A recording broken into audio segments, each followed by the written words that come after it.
क्या breast cancer होने के बाद हर पेशेंट में ब्रेस्ट पूरी तरह से निकालना जरूरी है? दरअसल ऑन्कोप्लास्टी के वीडियो के बाद हमें बहुत सारे लोगों से फीडबैक मिले और हमें पता चला कि बहुत सारे लोग जानना चाहते हैं कि किन किन हालातों में ब्रेस्ट निकालना जरूरी है और किन हालातों में ब्रेस्ट को बचाया जा सकता है। नमस्कार, मैं हूं डॉक्टर विनोद गोरे, cancer surgeon, Sahyadri hospital Pune. तो चलिए आज इस महत्वपूर्ण विषय पर चर्चा करते हैं और जान लेते हैं ब्रेस्ट निकालने का निर्णय लेने की पूरी प्रक्रिया को। ब्रेस्ट किसी भी महिला के शरीर का एक अहम हिस्सा है। ये स्त्रीत्व की निशानी है। ब्रेस्ट सिर्फ एक फिजिकल पार्ट नहीं बल्कि हर महिला के स्त्रीत्व का एक महत्वपूर्ण हिस्सा है। इसीलिए ब्रेस्ट कैंसर जब होता है तो सबसे बड़ा सवाल आता है, क्या ब्रेस्ट पूरी तरह से निकालना जरूरी है? जैसे कि आप जानते हैं, कई सालों तक ब्रेस्ट कैंसर जब होता था तो ब्रेस्ट कैंसर को ठीक करने के लिए ब्रेस्ट पूरी तरह से निकाला जाता था। लेकिन पिछली सेंचुरी में सन 1940 से लेके 1980 तक का जो दौर था, उस दरमियान कई संशोधन हुए जिसमें यह जानने की कोशिश की गई कि क्या हम ब्रेस्ट को बचा सकते हैं। तो ब्रेस्ट बचाने के इस संशोधन के बाद ऐसा पता चला कि यदि हम ब्रेस्ट कैंसर की सर्जरी के साथ रेडिएशन, कीमोथेरेपी या हार्मोनल थेरेपी को मिलाए तो कई पेशेंट में ब्रेस्ट को बचाना मुमकिन है। आज कई पेशेंट में स्तन को बचाया जाता है। लगभग 60 to 70% ब्रेस्ट कैंसर के पेशेंट में हम स्तन को बचाते हैं। तो किन किन हालातों में ब्रेस्ट को बचाया जाता है और किन किन पेशेंट में ब्रेस्ट को निकाला जाता है, ये हम जान लेंगे। ब्रेस्ट बचाने की जो प्रक्रिया है उसको ब्रेस्ट कंजर्वेटिव थेरेपी कहते हैं। ब्रेस्ट कंजर्वेटिव थेरेपी के दो पार्ट रहते हैं, एक होता है सर्जरी और दूसरा रेडियोथेरेपी। सर्जरी मतलब ब्रेस्ट कंजर्वेटिव सर्जरी और रेडियोथेरेपी।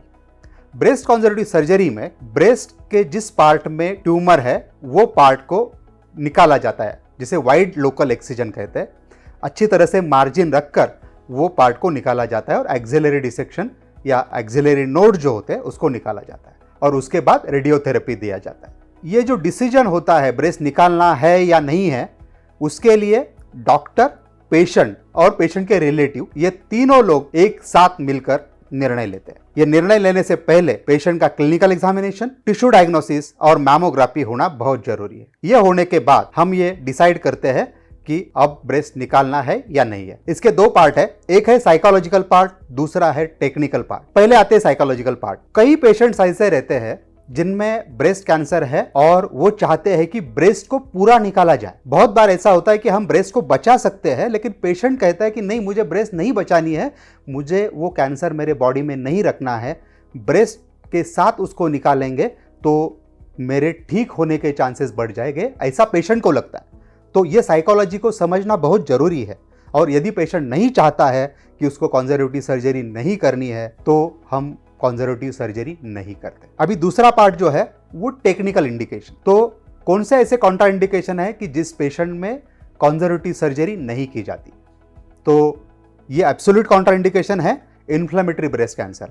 इन्फ्लेमेटरी ब्रेस्ट कैंसर बहुत एग्रेसिव होता है, इसीलिए उसमें ब्रेस्ट कंजर्वेटिव सर्जरी नहीं की जाती। दूसरा, प्रेगनेंसी के दौरान यदि आपको ब्रेस्ट कैंसर सर्जरी करनी पड़ी और रेडिएशन देना पड़ेगा तो रेडिएशन प्रेगनेंसी में नहीं दिया जाता, इसीलिए प्रेगनेंसी के दौरान ब्रेस्ट कंजर्वेटिव सर्जरी नहीं करते। तीसरा, समझो आपको किसी कारण पहले ब्रेस्ट के एरिया को रेडिएशन मिला है कोई अलग बीमारी के लिए, तो उन पेशेंट में हम ब्रेस्ट कंजर्वेटिव सर्जरी नहीं करते। तीसरा, हमने प्लान तो किया ब्रेस्ट कंजर्वेटिव सर्जरी करने के लिए, लेकिन ब्रेस्ट कंजर्वेटिव सर्जरी करते वक्त जब हम वो एरिया निकालते हैं तो उसको जांच के लिए भेजते हैं ऑपरेशन के दौरान, ताकि ये देखने के लिए कि पूरा तरह से कैंसर निकला है या नहीं है। तो उसके मार्जिन पॉजिटिव आ गए, हमने फिर उसको रिवाइज किया, फिर मार्जिन पॉजिटिव आया, फिर उसको भेज दिया, फिर मार्जिन पॉजिटिव आया। तो बार बार मार्जिन पॉजिटिव आते हैं तो वो पेशेंट में हम कंजर्वेटिव सर्जरी अबंडन करते हैं और उसको मैस्टेक्टॉमी में कन्वर्ट करते हैं। तो ये हुए एब्सोल्यूट कॉन्ट्रा इंडिकेशन। अभी कुछ ऐसे कॉन्ट्रा इंडिकेशन है जो रिलेटिव है, मतलब पेशेंट कुछ पेशेंट में कर सकते हैं, कुछ पेशेंट में नहीं कर सकते। वो कौन से कॉन्ट्रा इंडिकेशन है इसके बारे में अभी हम जानते हैं। तो कई पेशेंट में मल्टीफोकल डिसीज या मल्टीसेंट्रिक डिसीज होता है। मल्टीफोकल मतलब एक ही क्वाड्रेंट में दो से ज्यादा ट्यूमर, और मल्टीसेंट्रिक मतलब ब्रेस्ट के अलग अलग हिस्सों में कई ज्यादा ट्यूमर, एक से ज्यादा। तो मल्टीफोकल और मल्टीसेंट्रिक डिसीज जब रहता है तो उन पेशेंट में, कई पेशेंट में हम ब्रेस्ट कंजर्वेटिव सर्जरी करते हैं। समझो एक ही ट्यूमर है जो अलग हिस्सों में है, ये मेन ट्यूमर के अलावा, तो दोनों ट्यूमर को निकाल के दोनों एरिया पे रेडियोथेरेपी करके ये सर्जरी करना पॉसिबल है। दूसरी बात, एक ही क्वाड्रेंट में दो ट्यूमर है, ऐसे स्थिति में भी क्वाड्रेंटेक्टॉमी करके रिकंस्ट्रक्शन करके ब्रेस्ट कंजर्वेटिव सर्जरी करना पॉसिबल है। बहुत बार हमें यह पूछा जाता है कि समझो जेनेटिकल कैंसर है, तो ब्राका पॉजिटिव कैंसर जिसे हम बोलते हैं, इन पेशेंट्स में हम रिस्क रिडक्शन सर्जरी करते हैं। तो हम ये एडवाइस करते हैं कि जिस ब्रेस्ट में कैंसर है वो ब्रेस्ट को तो निकाला जाए, उसके साथ साथ अपोजिट ब्रेस्ट को भी निकाला जाए, जिसको हम रिस्क रिडक्शन सर्जरी बोलते हैं। तो ये रिस्क रिडक्शन के लिए अपोजिट साइड का ब्रेस्ट निकालना है, लेकिन कई पेशेंट ऐसे होते हैं वो बोलते हैं कि हमें रिस्क रिडक्शन सर्जरी नहीं करना है, ना तो हमें अपोजिट ब्रेस्ट निकालना है और ना ही ये ब्रेस्ट कंप्लीट निकालना है। तो इन पेशेंट में ब्रेस्ट कंजर्वेटिव सर्जरी ऑफर की जा सकती है। कोई कॉन्ट्रा इंडिकेशन नहीं है कि उनमें नहीं कर सकते, उनमें कर सकते हैं। और एक सिचुएशन है कि रेडिएशन की अवेलेबिलिटी आज भी, इवन 2023 में भी हमारे देश में ऐसे कई हिस्से हैं जहां पर रेडिएशन अवेलेबल ही नहीं है। तो जहां पर रेडिएशन अवेलेबल नहीं है उन एरियाज के पेशेंट्स में ब्रेस्ट कंजर्वेटिव सर्जरी नहीं कर सकते, क्योंकि ये थेरेपी जो है वो सर्जरी और रेडिएशन का कॉम्बिनेशन है। इसीलिए उन पेशेंट में हम ब्रेस्ट कंजर्वेटिव सर्जरी करना अवॉइड करते हैं। अभी और एक फैक्टर है जो ब्रेस्ट कंजर्वेशन सर्जरी करना है या नहीं करना है वो डिसाइड करता है। वो बहुत महत्वपूर्ण फैक्टर है जिसे हम ब्रेस्ट ट्यूमर रेशो बोलते हैं।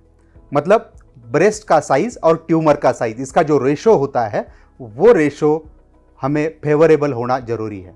समझो 5 सेंटीमीटर का ट्यूमर है, ब्रेस्ट का साइज 30 है, तो वो पेशेंट में कंजर्वेटिव सर्जरी नहीं कर सकते, क्योंकि बहुत सारा ब्रेस्ट का पार्ट तो उसमें निकल जाएगा। लेकिन ट्यूमर का साइज 5 सेंटीमीटर है, ब्रेस्ट का साइज 44 है, वो पेशेंट में जरूर कंजर्वेटिव सर्जरी कर सकते हैं। तो ब्रेस्ट का साइज छोटा और ट्यूमर का साइज बड़ा होगा तो कंजर्वेटिव सर्जरी अवॉइड की जाती है। लेकिन ब्रेस्ट का साइज भी बड़ा हो, ट्यूमर का साइज भी बड़ा हो, तो उन पेशेंट में कंजर्वेटिव सर्जरी जरूर की जा सकती है। और कई हालत होते हैं कि स्किन इन्वॉल्वमेंट है, स्किन इन्वॉल्वमेंट रहेगा तो भी ऊपर का स्किन निकाल के लैटिसिमस डोर्सा फ्लैप जैसे रिकंस्ट्रक्शन सर्जरी करके कंजर्वेटिव सर्जरी की जा सकती है। तो ब्रेस्ट कंजर्वेटिव सर्जरी के आपने जान लिया कि कौन से कॉन्ट्राइंडिकेशन है, किन पेशेंट में किया जाता है, किन पेशेंट में नहीं किया जाता। हमारा उद्देश्य एक ही है, को कैंसर को अच्छी तरह से निकालना है। ऑन्कोलॉजिकल प्रिंसिपल में कहीं पे भी हमें कॉम्प्रोमाइज़ नहीं करना है और साथ में पेशेंट के ब्रेस्ट को भी बचाना है। तो ये करते वक्त कभी कभी हम वाइड एक्सिजन करते हैं, कभी क्वाड्रेंटेक्टॉमी किया जाता है, कई पेशेंट में ऑन्कोप्लास्टी किया जाता है, कई पेशेंट में इम्प्लांट डाले जाते हैं, कई पेशेंट में लैटिसिमस डोर्सा फ्लैप से रिकंस्ट्रक्शन किया जाता है। अलग अलग तरीके हैं ब्रेस्ट कंजर्वेशन सर्जरी करने के, लेकिन जहाँ भी पॉसिबल है वही एरिया में ब्रेस्ट बचाना जरूरी है, क्योंकि ब्रेस्ट हर महिला की एक स्त्रीत्व की निशानी है। हर महिला का वो अधिकार है कि वो महिला का उनका स्त्रीत्व बना रहे। एज कोई कॉन्ट्राइंडिकेशन नहीं होता। कभी कभी हमारे पास 80 साल की औरतें भी आती है जो बोलती है कि हमें ब्रेस्ट बचाना है। वो ब्रेस्ट बचाना उनका हक है और उनके हक को हमें नज़रअंदाज नहीं करना चाहिए।